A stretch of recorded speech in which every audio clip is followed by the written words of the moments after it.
장 23절에서 28절입니다. 제가 읽겠습니다. 토지를 영구히 팔지 말 것은 토지는 다 내 것임이니라. 너희는 거류민이요 동거하는 자로서 나와 함께 있느니라.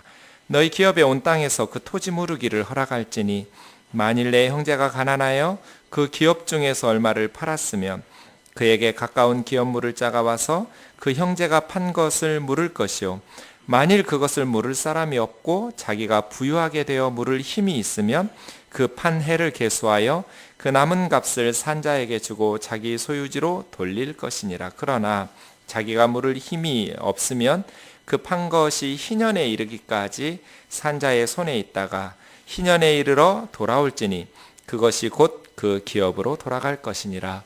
아멘. 레위기 마지막 시간입니다. 레위기는 거룩하라고 말씀하시는 성경입니다. 거룩이라는 것은 구별된다는 뜻인데 하나님께서 하나님의 백성들에게 세상 사람들과 구별된 삶, 거룩한 삶을 살라고 말씀하시는 이유는 하나님이 거룩하신 분이시기 때문입니다. 너희는 거룩하라 이는 나 여호와 너희 하나님이 거룩함이니라. 거룩이라는 것은 하나님을 닮아가는 것, 이걸 거룩이라고 말할 수 있습니다.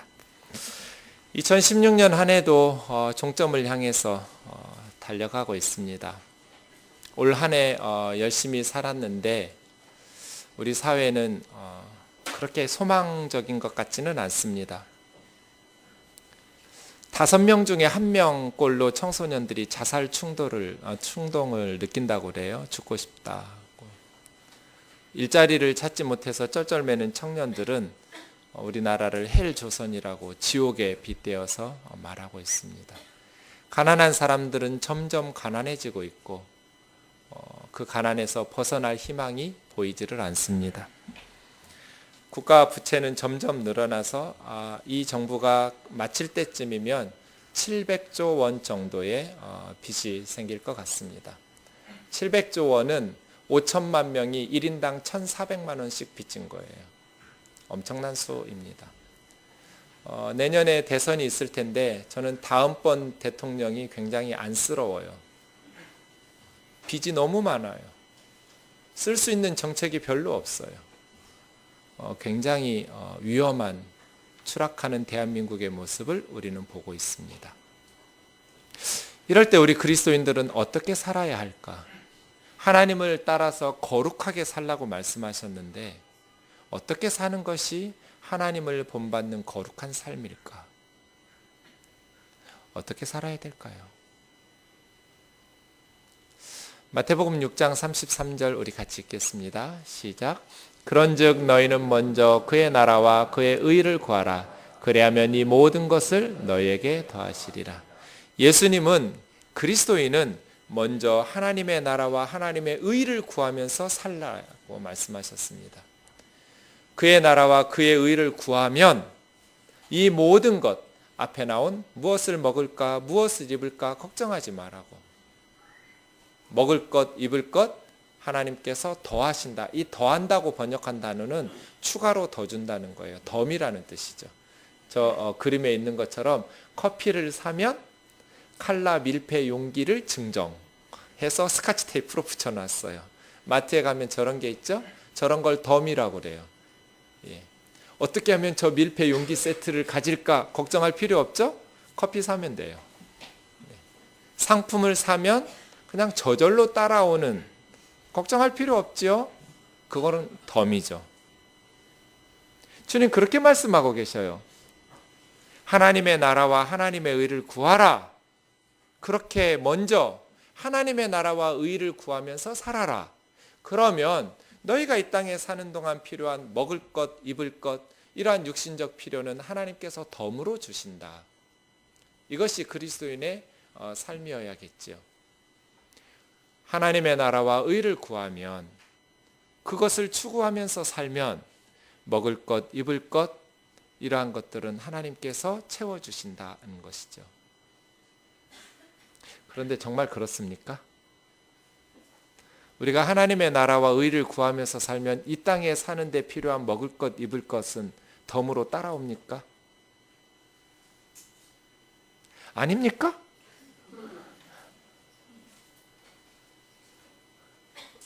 어떻습니까, 여러분?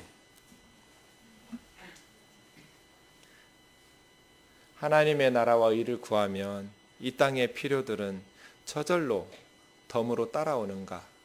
그런 것처럼 보이지 않는다면 뭐가 문제입니까? 1부 때 물었더니 믿음이 없는 것이 문제예요. 저는 그렇게 생각하지 않습니다. 성경 해석이 잘못된 것이 문제죠. 하나님의 나라와 의를 구하면 틀림없이 먹을 것 입을 것은 저절로 덤으로 따라오게 되어 있어요. 예수님의 말씀은 틀림없잖아요. 예수님 거짓말 안 하시는 분이니까 우리가 먼저 하나님의 나라와 의를 구하면서 살면 먹을 것 입을 것 걱정 안 해도 돼요. 따라와요. 그런데 그렇게 안 보여요. 세상 물정 모르고 너무나 이상적으로 하는 말씀 같이 보여요. 현실성이 없어 보여요. 그러면 우리 믿음이 부족한 것이 아니라 성경 해석이 잘못된 거예요.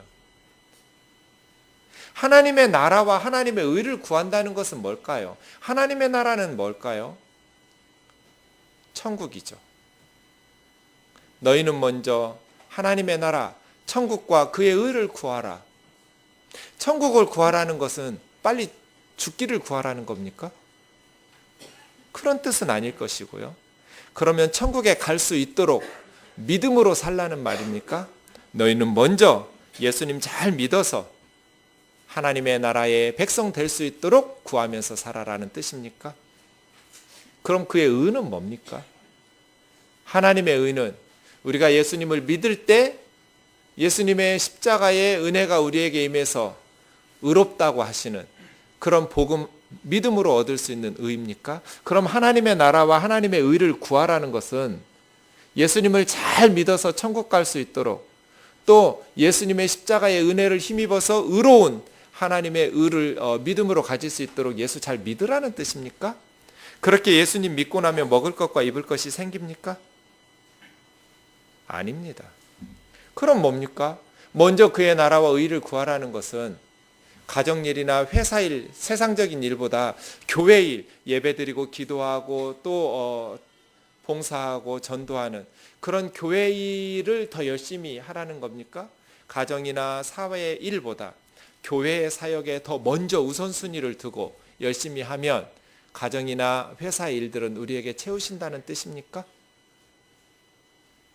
그런데 정말 교회 일 열심히 하면 쌀독에 쌀이 채워지고 옷장에 옷이 채워집니까? 아닙니다. 그래서 성경 해석을 바르게 하는 것이 필요한 것이죠. 하나님의 나라와 하나님의 의를 구하면 반드시 먹을 것과 입을 것은 덤으로 따라오게 되어 있습니다. 하나님의 나라와 하나님의 의를 구하면서 사는 것은 무엇일까요? 하나님의 나라, 하나님의 나라는 하나님이 죽으면 우리가 갈 수 있도록 예비하신 천국이 아니라 하나님이 다스리시는 나라가 하나님 나라입니다. 하나님의 나라의 핵심 개념은 통치, 다스리심입니다. 하나님이 왕으로 다스리시는 나라가 하나님 나라예요. 하나님의 통치가 임하는 하나님의 다스리심이 실행되는 나라, 하나님 나라.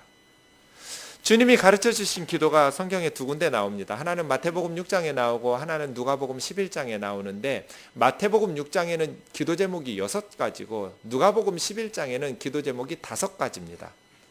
하나가 빠졌어요. 세 번째 마태복음의 기도 제목이 누가복음에서는 생략되어 있습니다. 비교하면 저런데요. 뜻이 하늘에서 이루어진 것 같이 땅에서도 이루어지이다. 이것이 마태복음판의 세 번째 기도 제목으로 나오는데 누가복음 11장에는 생략되어 있어요. 왜 마태복음에는 있는데 누가복음에는 없을까요? 뜻이 하늘에서 이루어지는 것처럼 땅에서도 이루어지게 해달라는 기도는 두 번째 기도 제목, 하나님의 나라가 임한다는 것의 설명이기 때문에 그래요. 저 세 번째 기도 제목은 새로운 기도 제목의 내용이 아니에요. 두 번째 기도 제목을 설명해 준 거예요. 그래서 누가복음에서는 생략한 거예요. 하나님의 나라가 임하옵시며 나라이 임하옵시며 하나님 나라가 임한다는 것은 뜻이 하늘에서 이루어지는 것처럼 땅에서도 이루어지는 게 하나님 나라가 임하는 거예요. 우리가 죽어서 천당 가는 게 아니고요. 저 천국에서 하나님의 뜻이 실행되는 것처럼 이 세상에서도 하나님의 뜻이 실행되는 나라, 그게 하나님 나라예요. 교회가 하나님 나라 아니고요. 하나님의 뜻이 실행되는 나라가 하나님의 나라예요. 우리 가정이 엄마 아빠 뜻대로 살아가면 거기 하나님 나라 아니에요. 교회 다닌다고 해서. 하나님의 뜻이 실행되는 가정이 하나님 나라예요. 뜨인돌 교회가 하나님의 이름을 언급하면서 예배하고 한다고 해서 하나님 나라가 아니에요.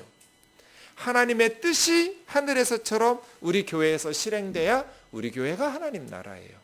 하나님의 나라는 하나님의 뜻이 실행되는, 하나님의 통치, 하나님께서 다스리시는, 교회가 담임 목사가 자기 마음대로 좌지우지하거나 헌금 많이 하는 사람들이 교회를 다스린다면 그 하나님의 나라가 아니에요. 하늘에서는 하나님의 뜻이 100% 실행돼요. 왜냐하면 모두가 순종하니까. 그런데 이 땅에서는 하나님의 나라가 이루어지지 못하고 있어요. 불완전해요. 왜냐하면 우리가 불순종하니까. 하나님의 통치에 불순종하니까 말이에요. 그래서요, 먼저 하나님의 나라와 의를 구하라는 것은, 하나님의 나라는 의로운 나라거든요. 하나님의 통치는 의로운 통치예요. 하나님 나라의 기본법은 의와 사랑이에요. 하나님께서 의로우신 통치로 다스리는 하나님의 나라를 구하라는 거예요. 죽어서 천국 가는 것, 거기도 하나님의 나라죠. 하나님 다스리시니까. 그러나 살아있는 동안 이 세상에서도 하나님의 통치에 순종하면서 하나님의 의로우신 통치를 추구하면서 살라는 거예요. 하나님의 백성들이 하나님의 의로우신 통치에 순응하면서 살게 되면 이 땅에는 굶주리고 헐벗는 사람이 없게 돼요. 무슨 신비적으로 하나님께서 이상한 방법으로, 기적적인 방법으로가 아니에요. 저절로 없어지게 되어 있어요. 그럼 우리가 순종해야 될 하나님 나라의 의로운 법은 어디에 있을까요? 레위기가 있어요. 구약의 법들 말이에요. 하나님께서 이렇게 살아라, 이렇게 살지 마라, 하라, 하지 마라고 말씀하신 하나님께서 하나님의 백성들에게 주신 하나님의 법, 그게 하나님 나라 법이에요. 우리가 하나님의 의로우신 통치를 순종하면서 살게 되면 이 땅에는 굶주리고 헐벗는 사람이 없게 돼요. 그냥 덤으로 따라오게 되어 있어요. 하나님의 백성들이 하나님의 말씀에 순종하면서 살기만 하면, 하나님께서 그런 법을 주셨어요. 아무리 순종하면서 살아도 굶주리고 헐벗을 수 있도록 그런 법을 주시지 않았어요.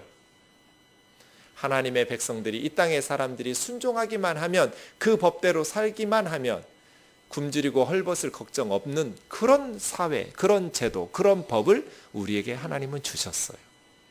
그런 세상을 만들어 주셨어요. 레위기는 1장에서 11장까지는 거룩한 예배예요. 어떻게 거룩한 예배를 드릴까? 거룩한 예배의 핵심은 속죄일이에요. 7월 10일 대제사장이 지성소 안으로 들어가는 날. 그리고 12장에서부터 마지막 27장까지는 거룩한 삶이에요. 거룩한 삶의 핵심은 25장에 나와 있는 희년법이에요. 오늘 우리가 함께 묵상할 레위기 25장의 희년법을 들어보시고, 이것이 정말 우리가 의로우신 하나님의 법을 순종하면 우리 사회, 우리 나라가 부강해질 수 있는지, 그래서 정말 굶주리고 헐벗어 죽는 사람이 사라질 것인지, 절망 가운데서 가난 때문에 스스로 목숨 끊는 사람이 없어지는 그런 이상적인 나라가 현실 속에서 가능할 것인지 판단해 보세요. 이게 정말 세상 물정 모르는 목사 이야기인지, 아니면 정말 우리 사회가 이대로만 순종하면 절망 가운데서 가난에 처해 있다 해도 희망을 가지고 열심히 살아갈 수 있는 그런 법인지, 현실 가능한지 판단해 보세요. 희년법. 레위기 25장의 희년법을 보시면 4가지로 이루어져 있는데요. 우선 23절, 24절에서는 원리, 희년의 원리가 나와 있어요. 그리고 25절부터 우리가 읽었던 28절까지는 희년의 토지법, 29절에서 34절은 주택법, 35절부터 마지막 38절은 돈 빌려주는 대부법. 그래서 희년법은 토지법, 주택법, 대부법으로 크게 분류해서 생각해 볼 수 있어요. 이 하나님의 의로우신 법을 우리가 순종할 때 과연 우리 사회가 어떻게 변할 것인지, 또 수천 년 전에 구약 이스라엘 백성들이 순종했던 이 희년법이 지금 현재 여러 가지 경제 시스템도 사회 시스템도 변형되고 복잡하게 바뀐 농경사회에서 지금은 다양한 산업으로 바뀌어 있잖아요. 이 상황에서 어떻게 적용할 수 있는지, 희년의 정신들을 어떻게 뿌리내리게 할 수 있는지, 그러한 법들이 실현될 때 우리 청소년들, 우리 청년들, 우리 노년의 할머니, 할아버지들, 우리 장년들이 어떻게 살게 될 것인지를 상상해 보세요. 우선 희년이 무엇인지 10절을 보겠습니다. 같이 읽겠습니다. 시작. 너희는 50년째 해를 거룩하게 하여 그 땅에 있는 모든 주민을 위하여 자유를 공포하라. 이 해는 너희에게 희년이니 너희는 각각 자기의 소유지로 돌아가며 각각 자기의 가족에게로 돌아갈지며. 이스라엘 백성들이 50년에 한 번씩 돌아오는 해가 희년이에요. 저 희자라는 말이 복자예요. 우리 교회에 복희가 많은데 복희예요. 복받을 복, 복된 복, 희. 경사스럽고 축하하다라는 뜻도 있어요. 희년은 복된 해예요. 복되고 은혜로운 그런 해. 50년에 한 번씩 돌아오는데요. 이스라엘 백성들은 7년에 한 번씩 안식년이에요. 그 7년이 7번 지나면 49년째도 안식년이겠죠? 7번째 안식년인 49년 그 다음 50년째 해가 희년이에요. 희년이 되면 7월 10일이 대속죄일이거든요. 아까 말씀드린 것처럼 대제사장 한 사람이 지성소에 들어가는 유일한 날 7월 10일. 1년 동안 지었던 모든 죄를 용서받는 날. 대속죄일 7월 10일이에요. 그 7월 10일이 되면 50년째 되는 7월 10일에 대제사장이 나팔을 불어요. 희년이라고 번역된 저 단어는 원래는 요벨이라는 단어인데요. 이 요벨이라는 단어는 순양의 뿔이에요. 근데 저기다가 이 50년째 되는 해는 너희에게 순양의 뿔이니 이렇게 번역할 수 없잖아요. 그래서 희년이니 이렇게 의역한 거예요. 직역하면 순양의 뿔이고 순양의 뿔로 만든 나팔이라는 뜻도 있어요. 영어에서는 희년을 주빌리라고 하는데요.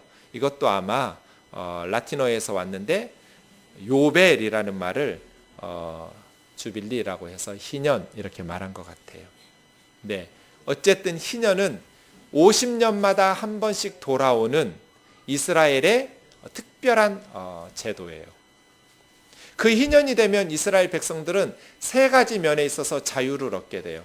그 땅에 있는 모든 주민을 위하여 자유를 공포하라. 그러니까 부자들만을 위해서가 아니에요. 가난한 사람들만을 위해서도 아니에요. 모든 이스라엘 사람들을 위해서 이 희년의 나팔을 울려 퍼지게 부는 거예요. 7월 10일이 돼서 나팔을 길게 울려 퍼지면 즉각적으로 세 가지 일이 이루어져요. 살다 보면 가난해질 수 있잖아요. 뭐 게으르게 살았다든지 아니면 갑자기 가족이 아팠다든지 가정에 어려움이 생겨서 가난하게 되면 어떻게 해요? 돈을 빌려야죠.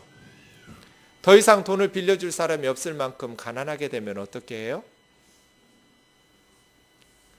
땅을 팔아야죠. 땅을 다 팔았는데도 없으면 몸을 팔고 집을 팔고 그렇게 되겠죠. 그렇죠? 네. 몸을 팔 때 이스라엘 백성들은 노예가 되는 게 아니에요. 품꾼이 되는 거예요. 자기 노동력을 파는 거예요. 그래서 자기에게 많은 돈을 빌려준 사람에게 자기의 노동력을 해서 그 사람이 시키는 대로 머슴처럼 일하는 거예요. 네, 이런 식으로 팔게 될 때 희년을 기다리다가 희년 50년에 한 번이니까 아마 평생에 한 번 올 거예요. 희년이 되면 첫째, 빚을 탕감해줘요. 둘째, 종을, 머슴을 풀어줘요. 해방시켜줘요. 셋째, 토지를 돌려줘요. 모세의 후계자 여호수아가 이스라엘 백성들을 이끌고 가나안 땅에 들어갔어요. 그리고 12지파에 따라서 제비뽑기에서 땅을 분배했어요. 그리고 각 지파의 가족들마다 다시 제비뽑기를 해서 땅을 다시 분배했어요. 모든 가족이 땅을 받았어요. 그 땅은 자녀들에게 넘어가는 거예요. 그 땅을 다른 사람에게 소유권을 팔 수가 없어요. 자녀들에게만 넘어가는데 살다가 가난해져서 땅을 팔아야 될 상황이 되면 그 땅의 이용권을 파는 거예요. 돈 빌려주는 사람에게. 자, 희년법의 원리 23절 24절 같이 읽겠습니다. 시작. 토지를 영구히 팔지 말 것은 토지는 다 내 것임이니라. 너희는 거류민이요 동거하는 자로서 나와 함께 있느니라. 너희 기업에 온 땅에서 그 토지 무르기를 허락할지니. 이게 기본 원리예요. 토지는 너희 거가 아니다. 내 거다. 하나님 이렇게 말씀하세요. 내가 만들었으니까 이 땅의 토지는 나의 소유라. 너희는 내 집에서 내 땅에서 살고 있는 거류민이고 나그네고 나와 함께 동거하는 사람들이다. 우리가 이 세상에서 내 집에서 사는 게 아니에요. 천년만년 사는 사람도 없어요.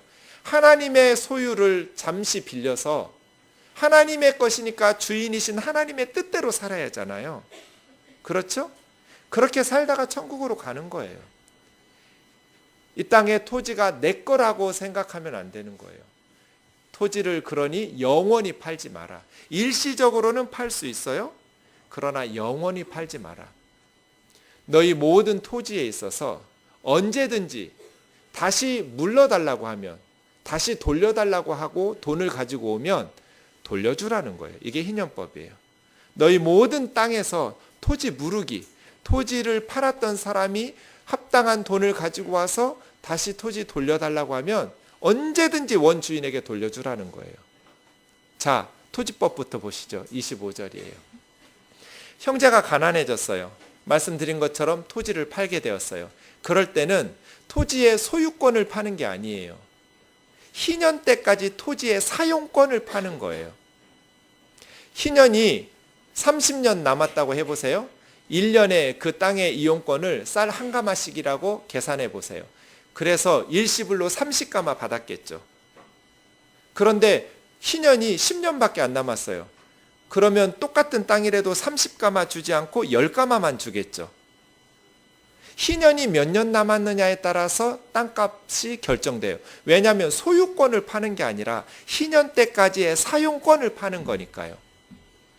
그렇게 살다가 만약에 아버지나 어머니나 형제나 자녀나 삼촌이나 사촌이나 사촌이나 이런 가까운 친척들이 기업 물을 자예요. 기업은 토지예요. 토지를 다시 되사준단 말이에요. 우리 형이 당신에게 30가마를 받고 이 토지를 팔았는데 1년 동안 지났으니까 내가 29가마를 줄 테니까 1년 쓴 거는 제하고 다시 우리 형에게 돌려달라고 하면 언제든지 불러줘야 돼요. 이것이 희년법의 정신이에요. 그건 억울한 게 아니에요. 그렇게 하기로 약속하고 계약했기 때문에 당연한 거예요. 그런데 가까운 친척도 다 고만고만하게 살아요. 그래서 자기를 위해서 다시 토지를 사줄 사람이 없어요. 근데 자기가 그 집의 머슴처럼 열심히 일하면서 또 밤잠 안 자고 쉬는 시간 없이 열심히 일해가지고 돈을 모았다면, 그리고 부유하게 되었다면 자기 땅을 산 사람에게, 자, 나의 친척들은 가난해서 나를 위해서 돈을 모아주지 못했지만 내가 더 열심히 노력해서 돈을 모았으니 이 땅을 다시 돌려달라고 하면 언제든지 물게 되어 있어요. 그러니까 친척 중에서 다시 사주든지 본인 자신이 돈 모아서 다시 사든지 언제든지 땅을 산 사람은 원주인에게 돌려주라는 거예요. 근데 둘 다 안 될 때는 어떻게 할까요? 그런 부유한 친척도 없고 자기 자신도 돈을 모으지 못했어요. 그러면 28절에 있는 것처럼 희년 때까지 기다려야 돼요. 희년이 되면 원주인에게 돌려주게 돼 있잖아요. 땅만 돌려주면 다시 바로 땅 팔아먹겠죠? 빚을 탕감해줘야 돼요. 그리고 종되는 머슴에서도 풀어줘야 돼요. 그래서 희년이 되면 온 가족이 조상들로부터 물려받았던 토지를 다시 받아서 모여 살게 되는 거예요. 뿔뿔이 머슴으로 종으로 흩어졌던 가족들도 다 함께 모여서 빚 탕감받고 땅 물려받아서 다시 열심히만 살면 가난을 벗어날 수 있게 됐죠. 그러니 자살할 필요가 없어요. 언제까지 기다리면 돼요? 희년 때까지 기다리면 돼요. 우리 아버지가 너무나 어리석게 살았어요. 우리 아버지가 너무나 게으르게 살았어요. 노름하고 게으르고 그래서 빚졌어요. 내가 머슴으로 팔려갔어요. 빚 잔뜩 있어요. 희년이 없으면 그 가난에서 벗어날 가능성은 제로예요. 그런데 내 인생의 아무리 암울해도 몇 년 기다리면 돼요. 50년마다 한 번씩 돌아오는 희년이 되면 아버지가 진 빚이 다 사라져요. 다시 조상들로부터 물려받았던 땅을 돌려받게 돼요. 그리고 가족들이 모여서 살게 돼요. 나만 정신 차리고 살면 먹을 것, 입을 것 걱정 안 해도 돼요. 이게 희년이에요. 너무너무 좋은 법이에요. 그럼 부유한 사람들이 손해보는 것인가? 아니요. 하나도 손해보는 게 없어요. 왜요? 원래 희년 때까지 사용하기로 하고 토지 이용권을 샀기 때문이에요. 소유권을 사서 내 거 손해보는 게 아니에요. 원주인에게 이제 희년 때까지 사용하기로 샀으니까 그 토지 다시 돌려주는 것이 당연한 거죠. 그건 자비나 구제가 아니에요. 원래 계약 맺은 대로 돌려주는 것이니까 그게 정의죠. 올바르게 행동하는 것일 뿐 부자들을 괴롭히는 법이 아니에요. 네가 게으르게 살면 50년 동안 머슴도 되고 빚도 지고 빚 갚느라고 고생하면서 허덕이면서 살아라. 무조건 하나님께서 도와주라 이러지 않았어요. 도덕적 해이가 일어나지 않아요. 자기 인생은 자기가 책임지고 살아야 돼요. 그런데 그것이 계속해서 자손 대대로 대물림돼서는 안 된다. 그러면 절망 속에서 죽게 돼요. 50년에 한 번 희년이 되면 희망이 생겨요. 그 순양의 뿔 나팔 소리만 기다리겠죠. 이제 몇 년만 더 열심히 일하면 된다. 이제 몇 년만 더 참고 살면 된다. 희년이 돼서 7월 10일 순양의 뿔 나팔 요벨이 울려 퍼지기 시작하면 자유예요. 그러니 아무리 답답한 암울한 상황에서도 희망이 있어요. 다시 새롭게 인생을 시작할 수 있는 희망 말이에요. 이게 하나님의 법이에요. 이게 하나님 나라의 의로운 법이에요. 희년법 말이에요. 집은 어떻게 할까요? 희년의 주택법은 이래요. 29절부터 보시면 성벽 있는, 그러니까 도시에 있는 집이냐 성벽 밖에 있는 시골에 있는 집이냐에 따라서 달라요. 도시에 있는 집은 사유재산 같아요.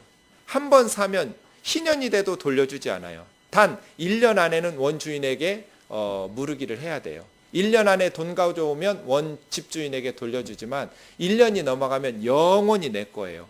희년이 돼도 돌려주지 않는 내 집이에요. 그런데 시골에 있는 들판에 있는 가옥들은 희년이 되면 돌려줘야 돼요. 왜 이렇게 차이가 날까요? 외국에서 이스라엘에 와서 일하려고 하는 외국인 노동자들이 주로 어디로 갈까요? 일자리 있는 곳으로 가겠죠. 도시에 갈 거예요. 땅이 없으니까 자기는. 그렇게 도시에서 집을 샀어요. 그런데 희년이 되면 원 집주인에게 돌려줘야 되면 이 외국인 노동자는 어떻게 살아요? 그러니 가난한 빈민들과 도시에서 살기를 원하는 외국인 노동자들은 주택이 안정돼야 하잖아요. 그러니까 도시에 있는 집은 개인 소유처럼 영원히 넘기지 않아도 돼요. 그러나 시골에 있는 집들은 가난한 농촌 사람들 집이기 때문에 그게 유일한 집이란 말이에요. 그래서 희년이 되면 그 토지 주인, 자기 땅 근처에 집이 있겠죠? 그 집을 돌려줘야 돼요. 이게 희년의 주택법이에요. 그 다음 35절부터 대부법이 나와요. 대부법에 보면 형제가 가난하게 살게 되면 너희와 함께 동거하도록 해라. 돈을 빌려줘야겠죠? 양식이 없거나 돈이 없어서 죽게 생겼으면 돈과 양식을 빌려줄 때 이자를 받지 마라. 그거 돈 빌려주고 다급한 사람에게, 가난한 사람에게 돈 빌려주고 돈 벌기 위해서 이자를 받으면서 빌려주지 마라. 정상적인 산업을 막는 게 아니에요. 가난한 사람에게 양식 빌려주고 돈 빌려줄 때는 원금만 갚으라요. 무조건 주라는 것도 아니에요. 이자 받지 말고 빌려주라는 거예요. 이것이 희년의 대부법이에요. 토지법, 주택법, 대부법. 이렇게 희년의 바탕 안에서 25장에서 말씀을 주시고 26장은 25장하고 한 세트예요. 이 말씀에 순종할 때 내가 너에게 물질적 풍요를 주고 원수들로부터 불안하게 전쟁에 져서 칼에 엎드러지지 않도록 평화를 주고 내가 너희와 임재에서 함께 행하면서 사는 임마누엘의 복을 줄 것이다. 풍요와 평화와 임마누엘의 복을 약속해 놓으셨어요. 만약에 너희가 이 희년법 내 법을 멸시하고 지키지 않으면, 이 희년법을 지키지 않으면 어떻게 되겠어요? 한 번 땅을 산 사람이 영원히 자식에게 세습하겠죠? 그러면 땅 없는 빚 있는 자녀들은 계속해서 평생 가난을 벗어나지 못하겠죠. 만약에 그렇게 내 법을 멸시하면서 지키지 않으면 너희는 가난하게 될 것이다. 적군이 쳐들어와서 너희를 칼로 다 죽일 것이다. 너희가 외국의 포로로 노예로 끌려가서 살게 될 것이다. 너희는 나의 미움을 받게 될 것이다. 하나님께서 심판을 약속하시고 레위기가 끝나요. 그래서예요. 하나님의 말씀에 순종할 때 복을 약속하시고 불순종할 때 저주를 말씀하시는 이 희년법이 이스라엘의 모든 거룩한 삶의 기본이에요. 자, 그럼 우리는 어떻게 해야 될까요? 일단 투표를 잘해야 돼요. 크리스찬 학자들이, 목회자들과 신학자들이 이미 우리 시대의 연구가 끝났어요. 계속 연구하고 발전시켜야겠지만 이 희년의 정신을 지금은 농경사회가 아니니까 우리 사회에 적용해서 실천할 수 있는 다양한 법들을 마련해냈어요. 청년들 좋은 일자리가 생기려면 어떻게 해야 돼요? 기업가들이 기술 개발을 해서 산업들을 발전시켜야 돼요. 그런데 우리 기업들 열심히 기술 개발하고 열심히 사업을 하면 세금을 잔뜩 먹여서, 그리고 노사 분쟁과 쟁의가 계속 일어나면서 머리가 아파요. 조그만 식당을 차려서 장사를 해도 세금이 너무 소득세가 많아요. 그래서 식당을 해서 겨우 입에 풀칠하기도 힘들 만큼. 그러니 누가 기술 개발해서 사업을 해요? 열심히 장사를 해요? 열심히 장사하고 열심히 기술 개발해서 경쟁력을 갖춘 사업들을 키워나가야 많은 청년들에게 일자리가 생길 거잖아요. 안 해요. 못 해요. 그리고 대기업들이 그렇게 기술 개발한 중소기업들을 자본과 마케팅을 가지고 빼앗아요. 그걸 국가가 방치해요. 그리고 대기업들이 자본을 가지고 그냥 부동산을 여러 개 사둬요. 기술 개발해서 세계적인 경쟁을 갖추고 그렇게 해서 계속해서 이 땅에 희망을 주고 그런 애국적인 기업들이 돼야 되는데, 그런 법인세나 소득세나 이런 것들을 잔뜩 걷어가니까 경제의 활성이 위축돼 버려요. 대신 불로소득, 전혀 생산이나 직업 창출에 도움이 되지 않는 부동산 투기 같은 것들은 세금이 너무 낮아요. 그러니까 경제가 점점 경쟁력을 잃어요. 누가 기술 개발해요? 누가 사업하려고 그래요? 열심히 기술 개발해서 사업하고 세금 많이 내고 일자리 많이 주는 사람이 애국자예요. 우리에게 이보다 더 중요한 게 어디가 있어요? 그런데 그런 기업가들을 매국노 취급하고 탐욕스럽게 비난하고 정죄하고, 그러면서 오히려 청와대 어떤 수석의 장인처럼 부동산 가지고 있으면 수천억 우리 기업들이 건강한 기업가 정신을 개발하지 않고 오히려 대통령 실세라는 그 여자에게 수십억 수백억씩 줬다는 거 아니에요? 어떻게 나라가 잘 돼요? 하나님의 나라와 의를 구하라는 것은 교회 일 열심히 하라는 게 아니에요. 먼저 교회 일부터 하고 집안일 나중에 하라는 뜻이 아니에요. 어디서든지 하나님의 법대로 하나님의 의로우신 통치대로 순종하면서 살라는 거예요. 가정에서도 회사에서도 교회에서도 하나님의 의로우신 말씀의 법대로 순종하면서 살게 되면 자살하는 사람 없어요. 아무리 절망스러워도 회생이 되니까 말이에요. 희망이 있으니까 말이에요. 국가를 그렇게 운영해야죠. 스스로 자립해서 살도록 말이에요. 선한 사마리아인의 비유 생각할 때마다 주님에게 질문을 던지고 싶어요. 선한 사마리아인의 비유, 저는 별로 좋지 않다고 생각해요. 그런 나라는 좋은 나라 아니에요. 억울하게 강도 만나서 죽어가는 사람, 그 사람에게 살려주고 구제하고 돕는 사람, 그거보다 더 좋은 나라는요, 강도 만나지 않는 사회를 만드는 나라예요. 억울하게 강도 만나서 죽어가지 않도록 사회를 만들어내는 것 말이에요. 구제하지 않아도 되는 사회, 스스로 자립해서 살 수 있는 사회. 몇 년 전에 서초구청장님이 우리 동네에 오셨어요. 몇몇 분들 모아놓고 간담회를 했어요.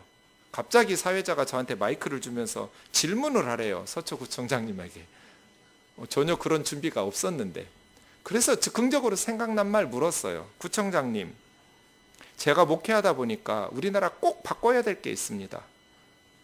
생활이 어려워서 국가로부터 지원을 받는 생활보호 대상자 가족들 중에 예컨대 한 달에 100만 원씩 지원받는다고 해보세요. 그런데 이 가족이 여러 가지 힘들고 어려운 상황에서도 아르바이트를 해가지고 한 달에 50만 원이든지 30만 원이든지 벌면, 그래서 130만 원이나 150만 원이 한 달에 수입이 되면 좋잖아요. 그런데 정부에서 제깍 수입이 생기면 100만 원에서 50만 원 깎든지 30만 원 깎아요. 지원을 그만큼 줄여요. 그러면 이 사람들에게 자립해서 살라는 거예요? 아르바이트 하지 말라는 거예요? 제가 이걸 물었어요. 이 법을 고쳐야 된다고. 수입이 더 많아졌으면 아예 생활이 가능할 만큼 이 어려운 분들이 수입이 많게 되면 당연히 지원 끊어야죠. 스스로 살도록. 그런데 겨우 한 달 알바해서 30만 원, 50만 원 더해서 가족의 생활을 좀 더 나아지게 하려고 하면 그만큼 줄이니 일하지 말라는 거잖아요. 구청장님 대답이 뭘까요? 목사님 말이 맞는데 현재로서는 바꿀 방법이 없습니다. 제가 정말 한마디 하고 싶었어요. 그러라고 우리가 뽑아준 거 아니냐고. 그런 거 하라고 정치인 뽑아준 거잖아요. 그렇잖아요. 뭐 하고 있어요? 국민을 위해서 봉사하겠습니다. 그렇게 봉사하란 말이에요. 우리 스스로 살 수 있도록, 자립해서 내 가정 책임질 수 있도록 그렇게 리더들이 만들어야죠. 진영 논리로 싸울 게 아니라. 이미 우리는 희년의 정신을 우리 사회에 내릴 수 있는 방법들이 너무나 많아요. 기업가들이 열심히 기업할 수 있도록, 선진국이 못해서 우리나라처럼 부동산 투기 안 하는 게 아니에요. 국가의 책임이 그런 거잖아요. 집 한두 채 있는 사람들 놔두고요. 수십 채씩 가진 사람들 세금으로 환수하면 되잖아요. 그러면 부동산 투기가 일어나지 않아요. 제가 살았던 개포 1단지는 지금 평당 8천만 원이 넘었어요. 이건 미친 거예요. 몇 년 전에 우리 동네에 계속 전세와 집값이 올랐어요. 저는 금식하기 시작했어요. 왜냐하면 교우들이 쫓겨나니까. 눈물을 흘리면서 금식하면서 제가 하나님 앞에 기도했는데 제 기도 안 들으시더라고요. 계속 올라.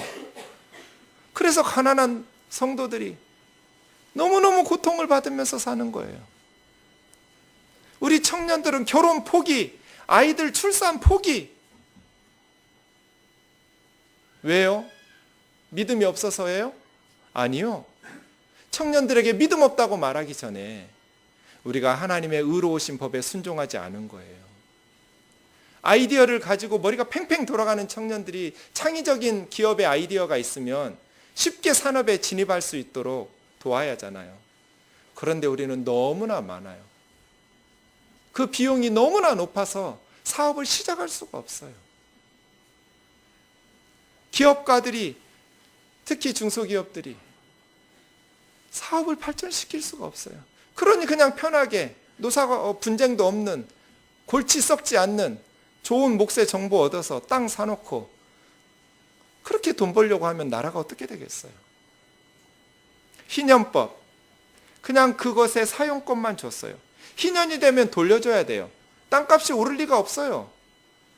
희년 되면 돌려줘야 되는데 뭐하러 거기다가 많은 돈 쏟아붓겠어요? 오히려 기술 개발하겠죠. 양을 더 어떻게 하면 잘 키울까? 자녀들에게 물려줄 수 있는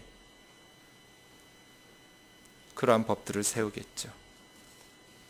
근로소득세, 법인세, 저는 다 낮춰야 된다고 봐요. 가능해요. 토지로 인한 부당한 불로소득만 환수하면. 이건 정의예요. 부자들을 가난하게 만들고 억울하게 만드는 게 아니에요. 집값이 오른 것은 그 사람이 노력한 게 아니에요. 정부가 도로 놓고 우리 세금으로 학교 짓고 공원 만들고 병원 짓고 지하철 만들고 그래서 집값 오른 거예요. 왜 그 개인에게 올라가는 그 소득을 다 보장해 줘야 돼요? 일부만 보장하고 세금으로 걷어서 복지했으면 집값도 오르지 않고 천정부지로 치솟고 있잖아요. 우리 애들 어떻게 살아요? 부모님이 여유 있으면 괜찮은데 부모님이 가난하면 절망이에요.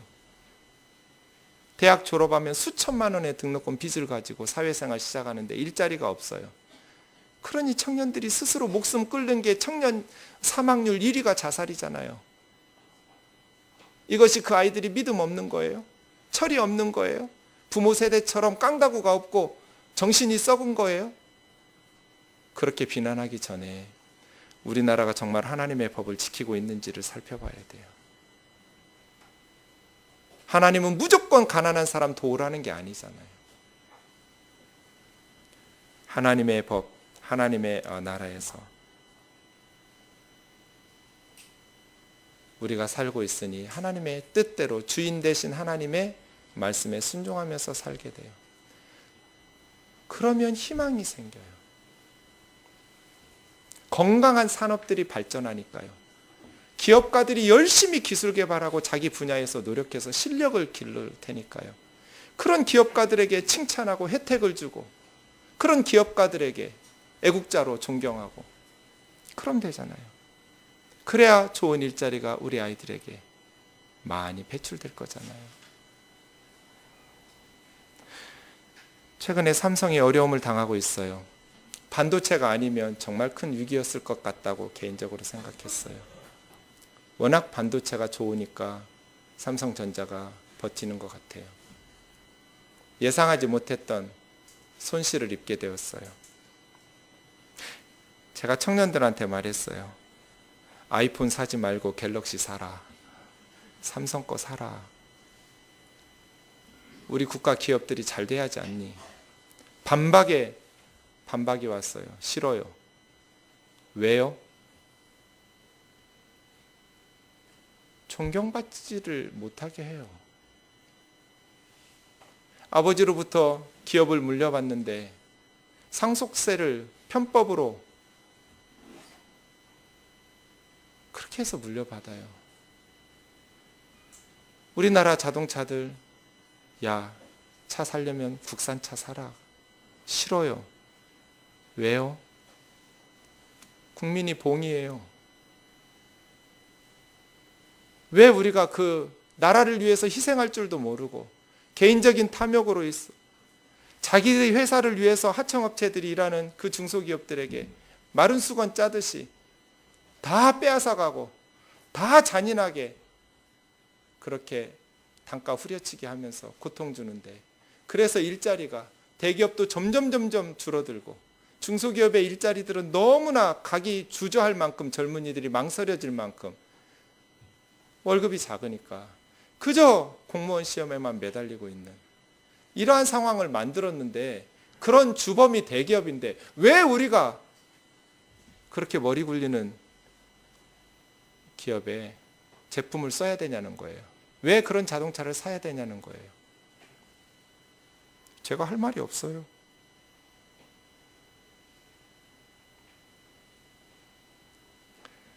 하나님의 백성들이 이렇게 많은데 교회가 이렇게 많은데 왜 스스로 목숨 끊는 백성들이 가장 세계에서 많은 나라 중에 하나가 되어버렸어요?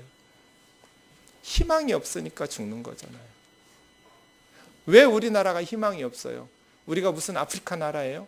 그렇게 소망 없이 가진 게 없는 가난한 나라예요? 어쩔 수 없어요? 그렇지 않아요. 아직도 우리는 가진 게 너무 많아요.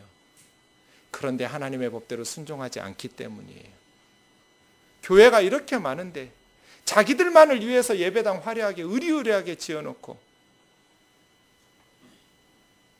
굶주리는 성도들, 고통받는 지역 주민들 나 몰라라 하고 있잖아요. 그러면서 화려한 예배당에서 거룩 오케스트라 놓고 예배하면 그게 거룩한 삶이에요? 그게 하나님을 본받는 삶이에요? 하나님 기뻐하시는 예배예요? 한국교회 지금까지 그랬잖아요. 정신 차리지 않으면, 지금 우리가 하나님의 말씀으로 회개하고 하나님 앞에 돌이키지 않으면, 진정한 거룩을 실천하지 않으면, 밭 모퉁이를 남기고 포도원에 포도를 남기는 그러한 말씀을 순종하지 않으면 우리는 그냥 저절로 무너지게 될 거예요. 사랑하는 형제 자매 여러분, 하나님의 백성이라면 하나님의 백성답게 살아갈 수 있기를 원합니다.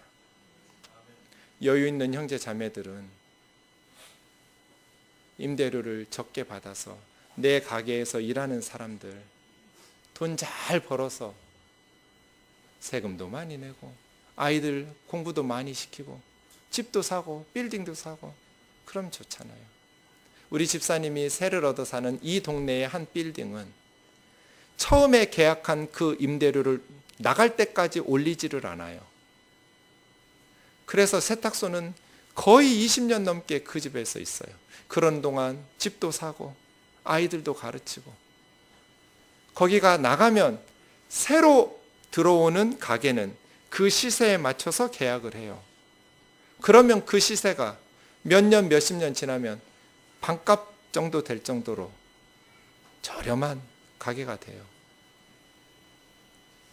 정말 저는 그 주인 만나보고 싶어요.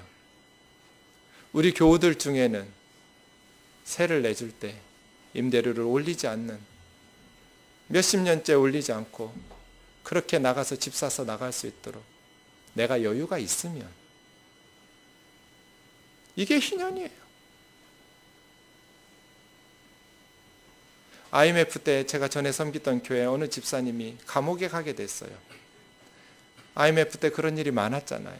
갑자기 연쇄 부도가 나버리니까 돈이 없어서 감옥에 갔는데 누구도 돈을 빌려주지 않아요.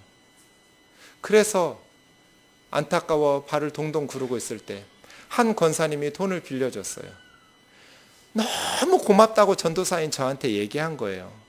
아무도 돈을 안 빌려주는데 그 권사님이 돈을 빌려주어서 남편 집사님이 감옥에서 나왔어요. 그리고 열심히 벌어서 갚았어요. 거기까지 딱 좋았거든요. 근데 그 다음 한마디 제 마음에 걸렸어요. 이자를 30%를 받았어요. 어차피 안 빌려주니까, 다급하니까 돈 빌려드리고 높은 이자를 받아서 그걸로 아파트를 샀어요. 이자 계속 들어오는 수익으로. 비난한 게 아니에요. 그 집사님은 고맙다는 이야기 한 거예요, 저한테. 그런데 제가 볼 때 그건 하나님의 의로운 법이 아니에요. 희년의 대부법은 이자 없이예요. 적어도 세상 사람들보다 더 높은 이자를 받지는 말아야죠. 우리가 하나님의 법대로 순종하면서 살아간다면 우리 사회는 변화될 거예요. 그래서예요. 여러분은 못하시니까 신학 박사들이, 또 저 같은 목사들이 앞장서서 모든 대선 때마다 다 대선 캠프에 다니면서 성경적 희년에 기초한 레위기 25장에 근거한 정책들을 제안해요. 받아들이기도 하고 거부하기도 해요. 잘 받아들이는 팀들을 투표하시면 돼요. 하나님의 법이 모두 다 함께 잘 살 수 있는, 정말 기업들이 신명나게 일할 수 있는, 기술 개발해서 경쟁력 갖추고 많은 직원들 채용해서 애국자 될 수 있는 기업으로 만들어내는 가능해요. 불로소득을 인정하지 않고 땀 흘리지 않고 소득 얻는 것에 대해서 세금으로 환수하고 기업들을 살려내면 우리는 행복하게 살 수 있게 돼요. 우리 젊은이들이 부강한 나라에서 좋은 일자리에서 일하며 살아갈 수 있도록, 구원은 죽어서 천당 가는 것만 구원이 아니라 이 땅에서 우리의 영혼뿐 아니라 마음도 몸도 육신도 모든 관계성 속에서 건강하게 회복되는 것이 구원이에요. 우리 찬양하고 기도하겠습니다.